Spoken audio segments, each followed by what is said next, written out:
ආයුබෝවන් සුබ දවසක් ඔයාලා හැමෝටම ලෝතුරා අමාමෑන්නේ ගෞතම බුදුපියාණන් වහන්සේගේ තුන්වැනි ලංකා ගමනයෙන් පාරිශුද්ධත්වයට පත් වූ පුුණ්‍ය භූමියක තමයි මේ කිරිවෙහෙර චෛත්‍රාජාන් වහන්සේ ඉදි කරලා තියෙන්නේ. ගෞතම බුදුපියාණන් වහන්සේගේ කේශ් ධාතුන් වහන්සේලා උන්වහන්සේ වැඩ සිටි රන් පුටුවක් ඒවාගේම සිදුහත් කුමාරයාගේ අසිපත තැන්පත් කරලා තමයි එවකට රූණු රට පාලනය කරපු ක්‍රිස්තුපූර පළවෙන සියවසේ මහා නාග රයතුමා විසින් මේ චෛත්‍රාජන් වහන්සේ ඉදි කරලා තියෙන්නේ.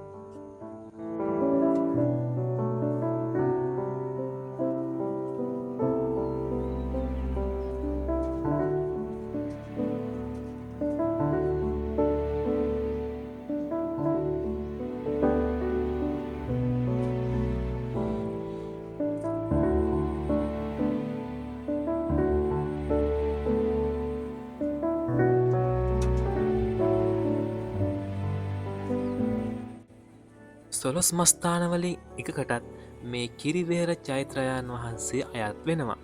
මේ පුුණ්‍ය භූමේදී ගොඩාක් පිරිස මල් පහසුවන්දුම් පූජ කරලා ආලෝක පූජාවටත් සම්බන්ධ වෙලා පිරිකර පූජාවල් ඒවාගේම කප්රුක් පූජාවල් තමන්ට හැකි පමණින් බොහෝ පූජාවන් සිද්ධ කරලා පින් රැස් කරගන්නවා.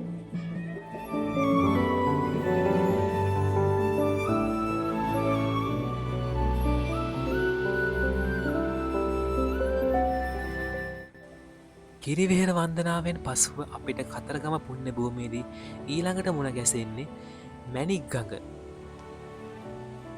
අතීතයේ තිබ්බ වගේ නෙමේ දැම් මැනිකන් ගොඩක් ලස්සනට ඒ අවට ප්‍රදේශය නිර්මාණය කරලා තියෙනවා. මෙතන විශේෂ කාරයක් සිද්ධ වෙනවා. මේ ගඟේ ඉන්න මාලුන්ට එන සැදැවතුන් ගොඩක් කෑම ජාති ලබා දෙනවා. එයාලත් ඒකට හුරු වෙලා ඉන්න නිසා තමයි මේ කෑම් බලාපොරොත්තුවෙන් මෙතනටම වෙලා ඉන්න.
කතරගම දිවි රාජෝත්වයන් වහන්සේ වැඩ සිටින පුුණ්‍ය භූමිය තමයි අපි දැම් මේ රැඳී සිටින්නේ.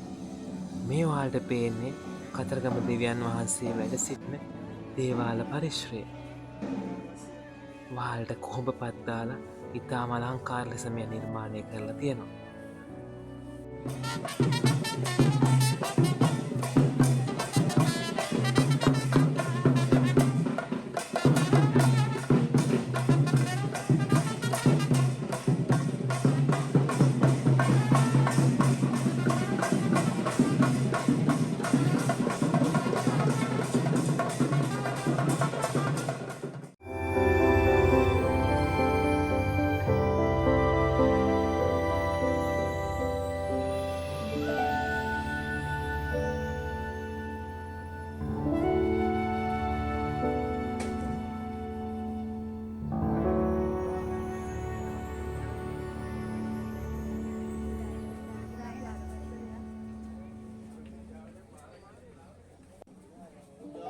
සහසක් බලාපොරොත්තු මුදුන් පමුණවාගෙන තම පූජාවන් භාරහාර සිද්ධ කරන්න තමයි මේ පිරිස මේ සූදානමය සිටින්නේ.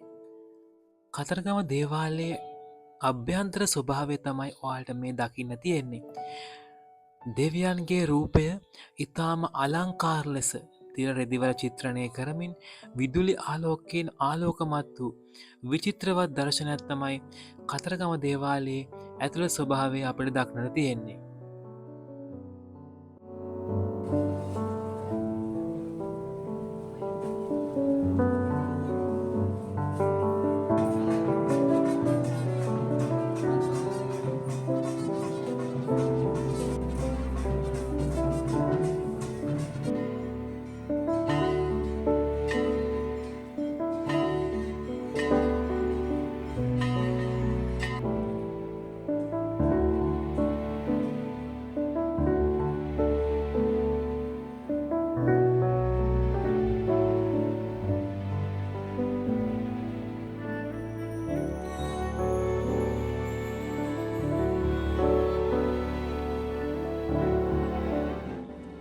අවට පරිසරය පිරිසිදු කරලා බිමට පාවට දාලා උඩට උඩුවියන් සකස් කරගෙන දිනපතාම මේ දේවාල භූමිය සිදුවෙන ඉතාම සුභ කටයුත්තක් තමයි මේ මොහොතේ සිද්ධ වෙන්නේ.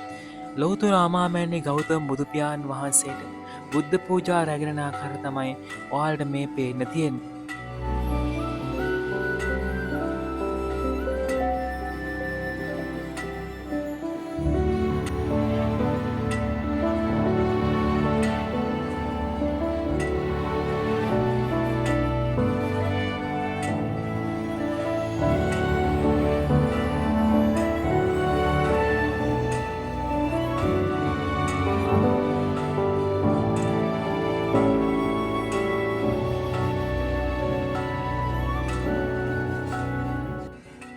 උඩට උඩුවියන් බිමට පාවට දමා මුඛවාඩා බැඳගෙන ඉතාම විචිත්‍රවත් ලෙස ප්‍රනීතව පිරිසිදුවට මේ රැගෙන යන්නේ කතරගමදේ රාජෝත්මයන් වහන්සේ වෙනුවෙන් සිද්ධ කරන දේව පූජාවයි.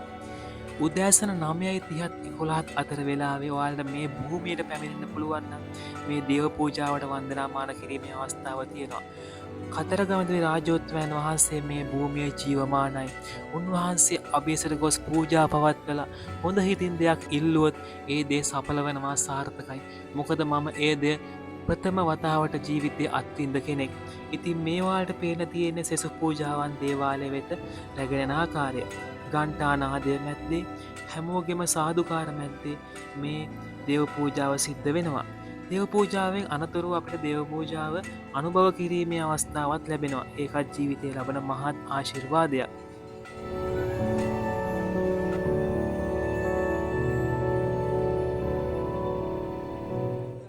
තමන්ගේ හිතේ තියෙන බලාපොරොත්තු සාර්ථක වේවා, සඵල වේවා කියලා ප්‍රාර්ථනා කරගෙන දෙවියන් ඉදිරියේ පොල් ගැසීම සිදු කරන ආකාරය තමයි මේ ඔයාලට පේන්න තියෙන්නේ.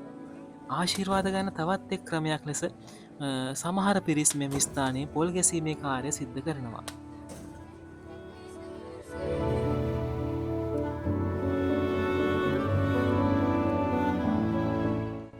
මේ පූජා භූමියේම අෂ්ටඵල බෝධීන් වහන්සේ නමක් වැඩ සිටිනවා. ඉතින් අපිට පුළුවන් ඒ බෝධීන් වහන්සේ අභියසට ගිහිල්ලා සුවඳ පැනින් නහවා මල් පහන් පූජා කරලා ඒ අෂ්ටඵල බෝධීන් වහන්සේගේ ආශිර්වාදයත් ලබා ගන්න.